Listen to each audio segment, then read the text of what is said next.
Shalom pendengar yang dikasihi dan mengasihi Tuhan Yesus Kristus. Berjumpa lagi dengan saya Cynthia dalam waktu teduh. Marilah kita menyiapkan hati kita untuk mendengarkan firman Tuhan. Kiranya hikmat dari Allah Bapa yang memampukan kita untuk mengerti firman dan melakukannya dalam kehidupan sehari-hari kita. Renungan harian hari ini berjudul Tidak Perlu Panik. Bacaan Alkitab hari ini diambil dari 1 Petrus 4 ayat 12 sampai 19.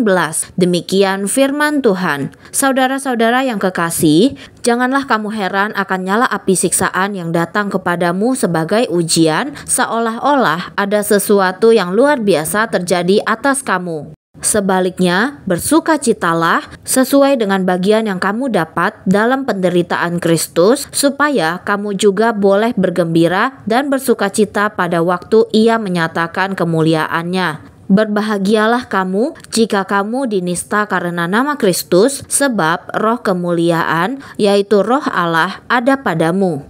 Janganlah ada di antara kamu yang harus menderita sebagai pembunuh atau pencuri atau penjahat atau pengacau. Tetapi jika ia menderita sebagai orang Kristen, maka janganlah ia malu, melainkan hendaklah ia memuliakan Allah dalam nama Kristus itu.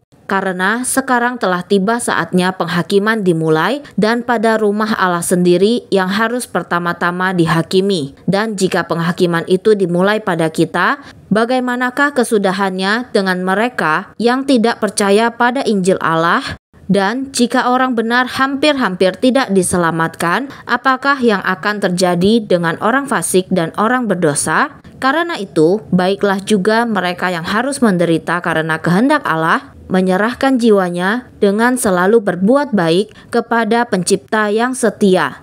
Nats pembimbing hari ini diambil dari 1 Petrus 4 ayat 12. Saudara-saudara yang terkasih, janganlah kamu heran akan nyala api siksaan yang datang kepadamu sebagai ujian, seolah-olah ada sesuatu yang luar biasa terjadi atas kamu.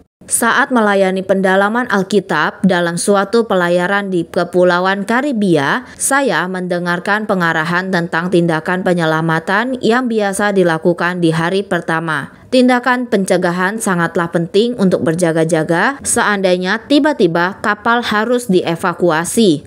Pengarahan dari awak kapal ditutup dengan penjelasan sederhana tetapi sangat penting. Kombinasi khusus suara trompet udara yang menandakan latihan berbeda sekali dengan suara yang akan dibunyikan untuk menandakan situasi darurat yang sebenarnya. Perbedaan itu sangat penting. Latihan tak dirancang untuk mengadakan evakuasi. Jika para penumpang panik saat latihan, maka akan terjadi kekacauan. Apabila kita tidak memahami situasi di sekitar kita, kita mudah guncang oleh kegelisahan hidup. Orang-orang yang hidup di zaman Petrus mengalami hal yang sama. Ia memberi peringatan sederhana. Janganlah kamu heran akan nyala api siksaan yang datang kepadamu sebagai ujian. 1 Petrus 4 ayat 12. Pencobaan dan penderitaan hidup seolah-olah terdengar seperti panggilan untuk melakukan evakuasi, melarikan diri, atau menghadapi hidup secara putus asa dan tidak bijak. Namun, lebih bijak jika kita lebih peka mendengar suara Tuhan. Pencobaan itu tidak akan menjadi lebih dari sekedar pengingat bahwa kita harus percaya kepada Allah semata, bukan kepada manusia. Kita dapat mempercayainya pada saat-saat seperti itu apabila tanda bahaya dalam hidup kita mulai berbunyi.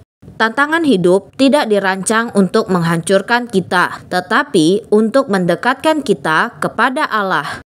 Demikianlah renungan harian hari ini. Sampai jumpa lagi pada kesempatan berikutnya. Tuhan Yesus memberkati kita semua.